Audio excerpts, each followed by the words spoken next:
Salut les topovores! Que ce soit à la télé ou au cinéma, certains acteurs et actrices nous ont marqués par leur rôle à l'écran. Et parfois on se pose cette question, mais en fait, ils ont joué dans quel autre film? Découvrons ensemble quelques acteurs célèbres qui ont interprété un personnage qui leur a un tout petit peu collé à la peau.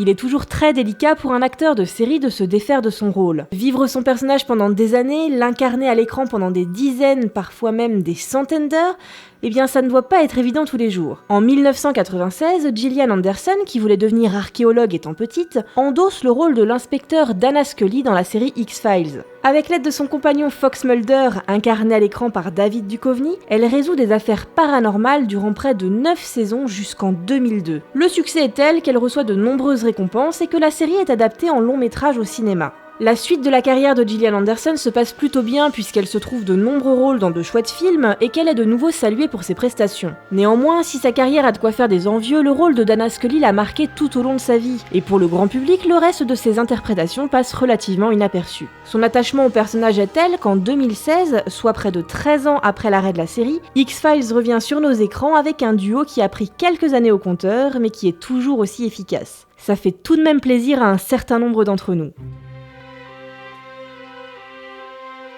Et on continue notre petite virée avec un acteur qui ne vous dira pas grand chose au premier abord, Jim Caviezel. Élevé dans une famille profondément catholique, et croyez-moi ça a de l'importance pour la suite, Jim obtient son premier rôle au cinéma en 1991 dans une petite production aux côtés de Keanu Reeves et River Phoenix. Promis à un bel avenir, un de ses rôles les plus marquants est sans doute celui du jeune soldat Witt plongé au cœur de la bataille de Guadalcanal et affrontant l'enfer de la guerre. Malheureusement pour Jim, un autre rôle effacera totalement ses autres prestations pour mettre plus ou moins fin à sa carrière. Dans le film La Passion du Christ, le rôle principal de Jésus est donc confié à Jim par le réalisateur Mel Gibson, ce dernier le prévenant tout de même des retombées négatives que cela pourrait avoir sur sa carrière. Mais étant déjà versé dans la religion, celui-ci refuse de céder aux pressions et accepte le rôle. Lors de sa sortie en 2003, le film est fortement controversé, plusieurs critiques exposant même que c'est une œuvre profondément antisémite. Si l'acteur reçoit le soutien du Vatican et du pape Jean-Paul II, il affirmera néanmoins qu'interpréter Jésus dans le film a détruit sa carrière. Il dit lui-même « J'étais conscient que cela risquait de m'arriver et je ne regrette toujours pas d'avoir fait ce choix,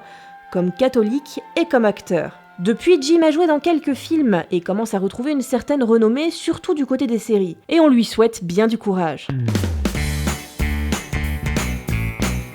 Si comme moi vous avez plus de 25 ans et que vous étiez amoureuse de Patrick Swayze étant petite, vous connaissez sûrement le film Dirty Dancing dans lequel une jeune femme un peu perdue tombe amoureuse d'un danseur un poil provocateur et surtout très charmeur. Danseuse de formation, Jennifer Grey, qui tient le rôle de bébé dans le film, exécute parfaitement les enchaînements et son histoire d'amour devient une légende hollywoodienne. Tous les éléments étaient réunis pour faire de Jennifer une des nouvelles stars d'Hollywood, notamment dans des films mettant en scène une danseuse. Mais une toute petite bourde de sa part l'empêche de concrétiser ses projets. En effet, l'actrice est complexée depuis toujours par son nez et décide, après la diffusion du film, de subir une opération de chirurgie esthétique afin d'être mieux dans sa peau. Puis une autre, et encore une autre. Un soulagement pour elle, certes, mais un énorme faux pas pour son public qui ne la reconnaît tout simplement plus à l'écran, la privant forcément d'une carrière bien prometteuse. Si elle tente sa chance dans quelques longs métrages qui seront des échecs, elle est bien vite cantonnée à des petits rôles à la télévision et le restera jusqu'à aujourd'hui, apparaissant notamment dans la série Dr House.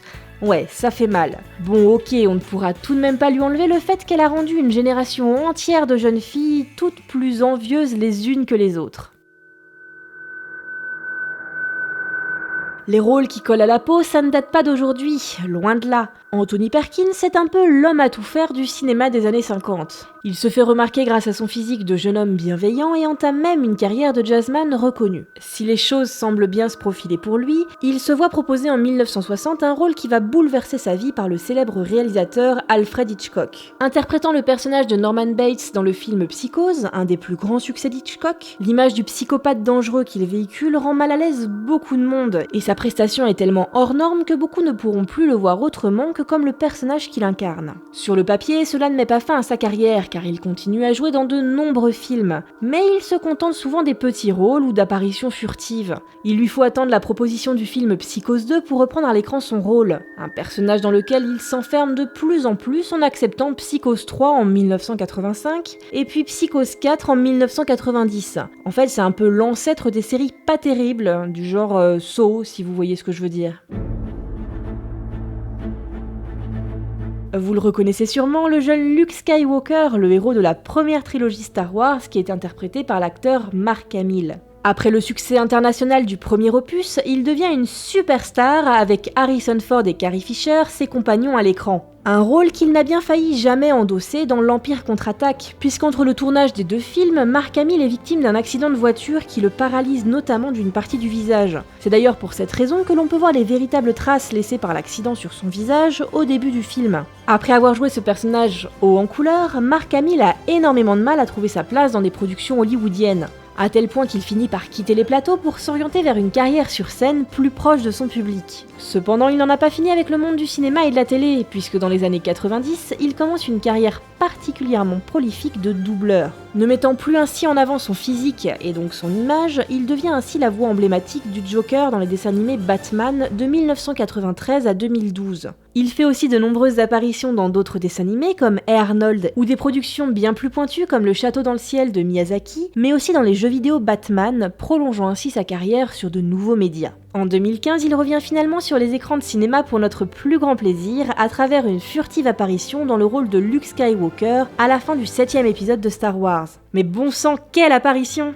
Et voilà, c'est fini, j'espère que cet épisode vous a plu. Si vous aussi vous connaissez d'autres acteurs qui ont eu un tout petit peu de mal à sortir de leur rôle phare, n'hésitez pas à le dire en commentaire. Partagez l'épisode comme des petits fous et abonnez-vous si ça n'est pas déjà fait. Ah et au fait, j'ai imprimé des posters à vendre pour mes prochaines conventions. Une partie sera reversée à l'illustrateur Charles Boisdin puisque c'est lui qui a fait ce magnifique travail.